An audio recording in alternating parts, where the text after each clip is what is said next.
Hey guys, tonight we're in the Silver Unit garage and we've got Derek here and we're about to start the Haltech Elite 2500 upgrade on the car. Derek, how you feel about this? Man, I'm a little worried. It's a whole lot of stuff that I don't know anything about, man. I'm a carburetor guy by nature. It's a little scary doing this conversion, but I see where Joe, Dominator's car, has picked up and y'all have helped him go faster, and that's the name of the game, is just basically making your car go as fast as you can. So best step to do is get one of the best, fuel injection companies in the business to come out here and help us out and see what we can do. So on this car, you're running two-stage nitrous, is that right? I'm gonna run 2 stages for now. I'm probably gonna add at least one more stage of nitrous. I'm gonna do probably one of Steve Johnson's plates to go underneath the throttle body. See if we can get a little bit more power out of her. But it's 605 cubic inches, conventional headed. I got the Brodex intake on there. I got the new Brodex heads.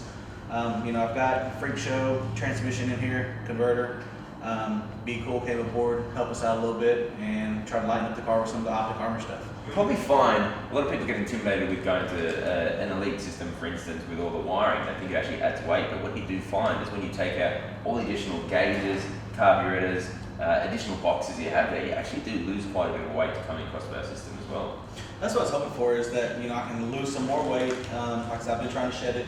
Obviously, I'm not going to shed it, but I need to shed off as much weight as we can to get these cars light and try to race some of these pro mods everybody's trying to come at us with. So Derek, what was the previous ignition system you did have on this car? I had the 7531. Basically, the control box went in and did all my kind of data logging, if you will, type of capabilities. Hook up the laptop, USB. Then I had the front mount crank trigger, which I think we're still going to utilize with the new Haltech system.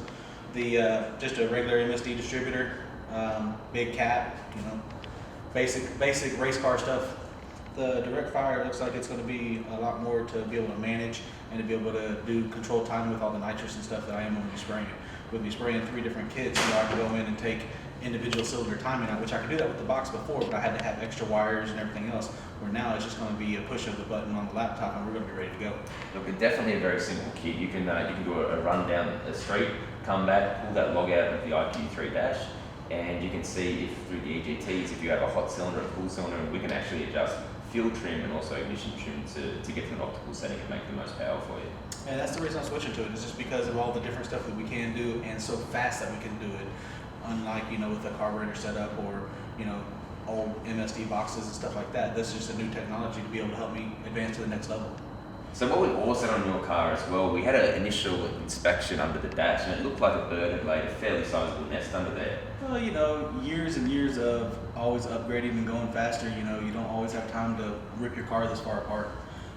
Most of the time I'm doing it between working 60 to 68 hours a week and trying to balance family life, work life, and race life. It's kind of a pain, and you just kind of scab it together when you can.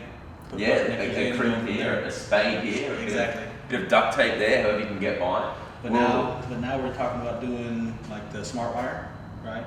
And it's going to clean it up in there, out here, make it all look nice and neat, professional, and that way I'll have all my controls up top, push buttons, switches, and everything's going to be controlled from the smart wire, correct?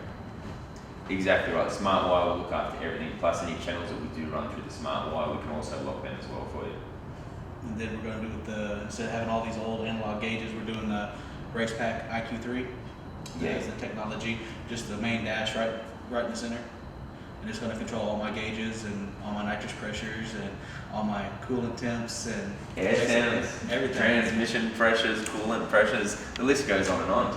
Derek, have you ever actually lost a motor due to oil pressure or fuel pressure or anything like that? I have lost it because of fuel pressure once before. I don't know if I had a dirty filter or what happened, but it did lose fuel pressure. I did not know it. I didn't have any kind of warnings or anything like that. Nothing to help, tell my car that, hey, stupid, there's something wrong. And I ate a couple of pistons. You want to alleviate as much of the expense as possible. So a great part of the Elite 2500 Haltech system is that we actually offer engine protection. So we can say you do have a faulty fuel pump or a fuel filter collapses, for instance, and you do lose fuel pressure, the Haltech will immediately cut that engine down. If you lose oil pressure, it will also do the same. And we can set it up to configure pretty much anything. At the end of the day, the Haltech controls the car, but you do control the Haltech. I'm excited for it all to come about and to get it all tuned in. And so I guess it seems like y'all need to get to work.